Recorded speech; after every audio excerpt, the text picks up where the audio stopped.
வணக்கம். இன்று நீங்கள் கேட்க இருப்பது சாண்டில்யன் அவர்களின் மலைவாசல். அத்தியாயம் 17. விளக்கும் விளக்கமும். சித்ரா அடிமேல் அடி எடுத்து வைத்து பூனை போல் நடந்து சென்று கதவை சப்தம் போடாமல் மெல்ல சாத்தி பெரிய மரத்தாழ்பாளையும் ஜாக்கிரதையாக செருகிவிட்டு திரும்ப அறையின் நடுவுக்கு வந்தாள். அஜிச்சந்திரன் அவளை ஏறெடுத்து பார்க்கவும் இல்லை, பேசவும் இல்லை. கூரையிலிருந்து பல முகங்களுடன் பிரம்மாண்டமாக தொங்கிக் கொண்டிருந்த வெண்கல விளக்கையே பார்த்து கொண்டு நின்றான். மண்டையில் ரத்தம் பெருக கீழே கிடந்த பல்தேவின் கை கால்களில் கூட அசைவில்லை. அந்த அறையில் அந்த க்ஷணம் பயங்கரமான அமைதி நிலவி இருந்தது. தான் இருந்த பயங்கர நிலையோ, அதை எடுத்து காட்டுவது போல் அறையை சூழ்ந்திருந்த இருளோ சித்ராதேவிக்கு எத்தகைய பயத்தையும் அளிக்கவில்லை. எவ்வளவோ பேர் கசையடிப்பட்டு ரத்தம் ஆறாக பெருகி சாவதை பார்த்த அந்த ஹீன மகளுக்கு பல்தேவின் சலனமற்ற நிலையோ, அவன் தலையிலிருந்து பெருகிய இரத்தமோ ஒரு பொருட்டாக தெரியவில்லை. தன்னை காக்கும் நினைவை உபாத்தியாயன் இழக்கவில்லை என்ற உறுதியும் சென்ற சில வினாடிகளில் ஏற்பட்டு விட்டபடியால் பல்தேவின் ஆட்கள் 1000 பேர் இருந்தாலும் இனி கவலை இல்லை என்ற நெஞ்சு துணிவும் அவளுக்கு ஏற்பட்டுவிட்டது. தன்னை காக்க ஒரு ஆண்மகன் இருக்கிறான் என்ற துணிவிருந்தால் பெண்ணின் மனம் ஒரு தனி பலத்தை பெற்றுவிடுகிறது. இதை உத்தேசித்துதானோ என்னவோ, பெண்ணை காலாகாலத்தில் ஒருவன் கையில் பிடித்து கொடுத்துவிட்டால் தங்கள் கவலை தீர்ந்தது என்று பெற்றோர்கள் நினைக்கிறார்கள். சித்ராதேவியின் மனம் இப்பலத்தை பெற்றதோடு நில்லாமல் தான் செய்த ஒரு பிழையையும் திருத்திக் கொள்ள முன்வந்தது. ஆகவே கூரையை பார்த்து கொண்டு நின்ற உபாத்தியாயனை சித்ரா அணுகி மெல்ல அவன் கரத்தோடு தன் கரத்தை இணைத்து கொண்டாள்.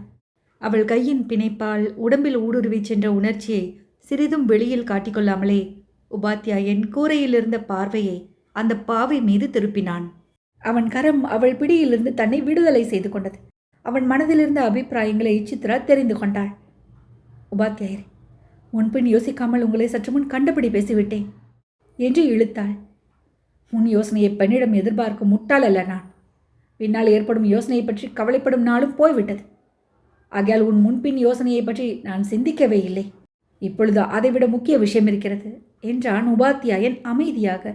சித்ராவின் கோபம் மீண்டும் சரசரவென தலைக்கேறியது. என்னிடம் அக்கறை இல்லையானால் என்னை எதற்காக பல்தேவிடமிருந்து காப்பாற்றினீர்கள் என்று சீறினாள். ஆபத்தில் இருக்கும் எந்த பெண்ணுக்கும் ஒரு ஆண்மகன் செய்ய வேண்டிய கடமையை செய்தேன். இன்று நீ இருந்த நிலையில் எந்த பெண் இருந்தாலும் இதைதான் செய்திருப்பேன். பெண்ணை கற்பழிக்கும் ஹீனர்கள் வர்க்கத்தை சேர்ந்தவன் அல்ல நான். அவளைகளை எப்படி ஆயினும் காப்பாற்ற வேண்டும் என்று எல்லா ஆண்களுக்கும் ஆணை விதித்துள்ள ஆரிய வர்க்கம் என் வர்க்கம். நீ என் எஜமான் மகள் என்ற பயத்தால் உன்னை காப்பாற்றவில்லை. ஏதோ சில நாட்கள் என் மேல் அன்பு வைத்தாய் என்கிற பாசத்துக்காகவும் காப்பாற்றவில்லை. பெண் என்பதனால் காப்பாற்றினேன். என் பணிப்பெண்ணாயிருந்தால் கூட இப்படித்தான் காப்பாற்றியிருப்பேன் என்ற வார்த்தைகளை உதிர்த்தான் உபாத்தியாயன். சித்ரா ஏதோ சொல்ல மறுபடியும் வாயெடுத்தாள். வீண் தர்க்கத்துக்கு இப்போது சமயமில்லை சித்ரா. அதற்கு நிரம்ப அவகாசம் பின்னால் தருகிறேன். இப்பொழுது இதற்கு ஏதாவது சாக்கு கண்டுபிடிக்க வேண்டும் என்று கீழே அசையாமல் கிடந்த பல்தேவை சுட்டி காட்டினான் அஜிச்சந்திரன்.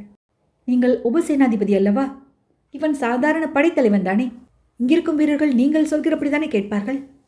இவனை அடித்ததற்கு சாக்கியன் கண்டுபிடிக்க வேண்டும் என்று ஆச்சரியத்துடன் கேட்டாள் சித்ரா. இவன் வீரர்கள் இராணுவ கட்டுப்பாட்டுக்கு அடங்கிய வீரர்களாய் இருந்தால் நான் சொல்கிறபடி நடப்பார்கள். ஆனால் படையின் இப்பகுதியை பல்தேவ் கொள்ளை கூட்டமாக மாற்றியிருக்கிறான். இவர்கள் கட்டுப்பாடு கொள்ளையில் கிடைக்கும் பொருளை அஸ்திவாரமாக கொண்டது. இவர்களை எந்த வழிக்கும் கொண்டு வர முடியாது. பல்தேவ் இப்படி அடிபட்டு கிடப்பது வெளியில் இருக்கும் வீரர்களுக்கு தெரிந்தால் நாம் இருவரும் உயிருடன் தப்பிக்க முடியாது. என் உயிரை பற்றி நான் கவலைப்படவில்லை. உன் உயிரை பற்றி கூட எனக்கு அக்கறை இல்லை. உன் உயிருடன் உன் மானமும் கலந்திருக்கிறதே என்றுதான் யோசிக்கிறேன் என்றான் அஜிச்சந்திரன். இதை கேட்ட சித்ராவின் உள்ளம் குளிர்ந்தது.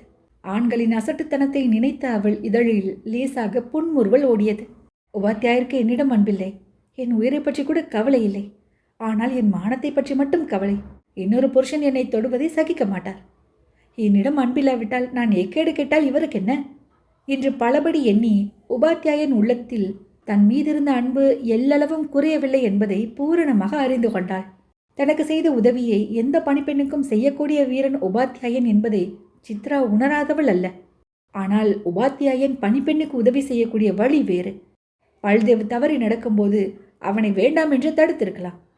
செய், பணிப்பெண் மீது கை வைப்பதா பல்தேவ் என்று புத்தி சொல்லியிருக்கலாம்.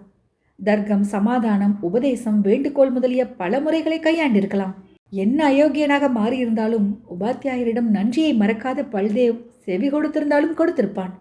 ஆனால் இது எதையும் செய்யாமல் உடம்பில் துள்ளி எழுந்த சகல நரம்புகளையும் அடக்கி இருளில் நின்று தான் மன்றாடிய போதும் தன்னை விடுவிக்க இஷ்டமில்லாதது போல் பாசாங்க செய்து எதிர்பாராத சமயத்தில் பல்தேவின் தலையில் பயங்கரமாக தாக்கிய உபாத்தியாயின் உணர்ச்சியின் வேகம் எத்தகையது என்பதை சித்ரா நன்கு உணர்ந்து கொண்டாள். தனக்கு உரியவளை இன்னொருவன் தொடுகிறானே என்ற ஆத்திரம் பூராவும் சேர்ந்து பல்தேவ் தலையில் பயங்கர அடியாக இறங்கி இருக்கிறது. இத்தனை ஆபத்திலும் இந்த ஞானோதயம் அவள் மனதில் சந்தோஷத்தையும் உடலில் ஒரு நாணத்தையும் பரப்பியது. இவ்வளவு கேள்வி பதில் முடிவுகள் மூளையில் ஓடிக்கொண்டிருந்ததால் மௌனமாக பதில் சொல்லாமல் நின்ற சித்ராவை உபாத்தியாயனும் திரும்பி பார்க்கவில்லை. வேறு முக்கிய வேளையில் மும்முரமாய் இருந்தான். சற்று தூரத்திலிருந்த மஞ்சத்தை இழுத்து கூரை விளக்குகள் எதிரில் போட்டுக்கொண்டு அதற்கு மேல் ஏறி விளக்கின் வெண்கல சங்கிலியை பிடித்து பலங்கொண்டு மட்டும் இழுத்தான். சித்ரா எதுவும் புரியாமல் அவனை பார்த்து கொண்டிருந்தாள். உபாத்தியாயனுடைய நீண்ட கைகள் சங்கிலியை ஒரு சுற்று சுற்றி பிடித்து பலமாக அசக்கின. அந்த பழைய விளக்கின் சங்கிலி பொருத்தப்பட்டிருந்த கூரை மரத்துண்டு மெல்ல மெல்ல வீரிய ஆரம்பித்தது. அதில் ஆழ பதிக்கப்பட்டிருந்த சங்கிலி முனையும் வெளிவர ஆரம்பித்தது. உபாத்தியாயன் முகத்தில் வியர்வை துளிகள் அரும்பின.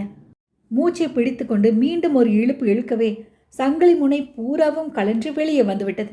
விளக்கை கையில் எடுத்துக்கொண்டு உபாத்தியாயன் மஞ்சத்திலிருந்து கீழே இறங்கி முகத்திலிருந்த வியர்வை துளிகளை துடைத்து கொண்டான். அவன் எதற்காக விளக்கை கூரையிலிருந்து அவ்வளவு கஷ்டப்பட்டு பிடுங்கினான் என்று சித்ராவால் ஊகிக்க முடியவில்லை. உபாத்தியாயன் மூளை மட்டும் வெகு துரிதமாக வேலை செய்து கொண்டிருந்தது. சித்ரா, கதவின் தாழ்பாளை நீக்கி கதவை மெல்ல திறந்துவிடு என்று கூறினான். சித்ரா எதை பற்றியும் பேசக்கூடிய ஸ்திதியில் இல்லை. அவன் சொன்னபடி செய்தாள். பயந்து கொண்டு அறையின் மூலையில் நில் என்றான் உபாத்தியாயன். நாடக ஆசிரியர் சொற்படி நடக்கும் நடிகை போல் சித்ரா தன் முகபாவத்தை காட்டினாள். உபாத்தியாயன் பல்தேவின் பக்கத்தில் நின்று கொண்டு கூரையிலிருந்து எடுத்த அந்த வெண்கல விளக்கை தன் தலைக்கு மேல் தூக்கி திடீரென கீழே போட்டான். பிரம்மாண்டமான அந்த வெண்கல விளக்கின் வீழ்ச்சியால் தர்மசாலை பூராவும் பெரும் சத்தம் கிளம்பியது. பழைய நாள் கட்டிடமாதலால் எதிரொலியும் பலமாக இருந்தது. அந்த இரைச்சலோடு இரைச்சலாக சுராஜ், சுராஜ் என்று அதிகாரமும் கோபமும் கலந்த குரலில் உபாத்தியாயனும் அதட்டி கூவினான். மாடிப்படிகளில் பலர் சரசரவென ஏறி வரும் சப்தம் கேட்டது. முதலில் சுராஜும் அவனை தொடர்ந்து தர்மசாலை கிழவனும், கிழவனுக்கு பின்னால் இன்னும் 2 வீரர்களும் ஓடி வந்தார்கள். அறைக்குள் முதலில் நுழைந்த சுராஜ் பல்தேவ் இருந்த நிலையை கண்டு திகைத்து போனான். ஒரு வினாடி சந்தேகத்துடன் அறையை சுற்றுமுற்றும் பார்த்துவிட்டு, இது எப்படி நேர்ந்தது என்று அஜித் சந்திரனை கேட்டான். அஜித் சந்திரன் கண்கள் கோபத்தால் ஜொலித்தன. அவன் பார்த்த பார்வையில் சுராஜ் வெளவெளத்தான். கூறிய 2 கத்திகள் தன் இருதயத்தையே ஊடுருவது போல் இருந்தது சுராஜுக்கு. சுராஜின் கேள்விக்கு அஜித் சந்திரன் நேரடியாக பதில் கூறாமல், நீ எத்தனை நாளாக தோரமானாவின் சைன்யத்தில் வேலை செய்கிறாய் என்று கேட்டான்.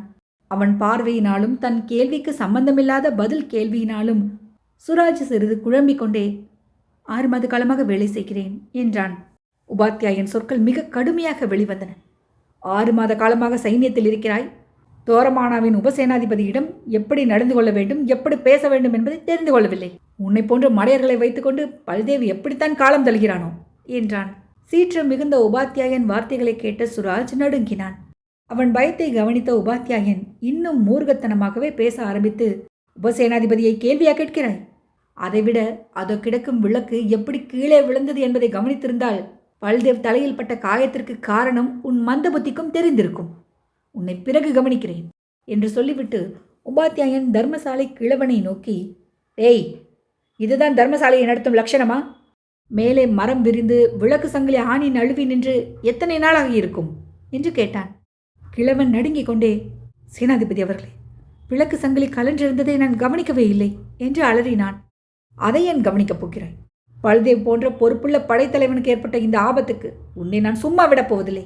பல்தேவ் நல்ல வேளையாக பிழைத்து கொண்டான். அந்த விளக்கு மட்டும் என் தலையில் விழுந்திருந்தால் என் பிராணனே போயிருக்கும் என்று கூறி கீழே கிடந்த பல்தேவின் கைகால் அசைவதை காட்டினான் அஜித் சந்திரன்.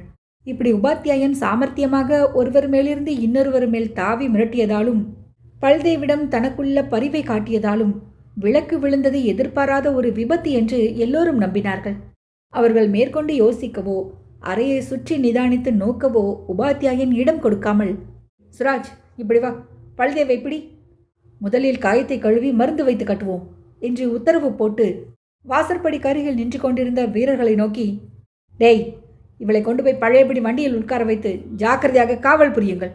நான் மீண்டும் சொல்லும்போது அழைத்து வரலாம் என்றான். அவன் உத்தரவுகளை நிறைவேற்றுவதில் அனைவரும் சுறுசுறுப்புடன் ஈடுபட்டனர்.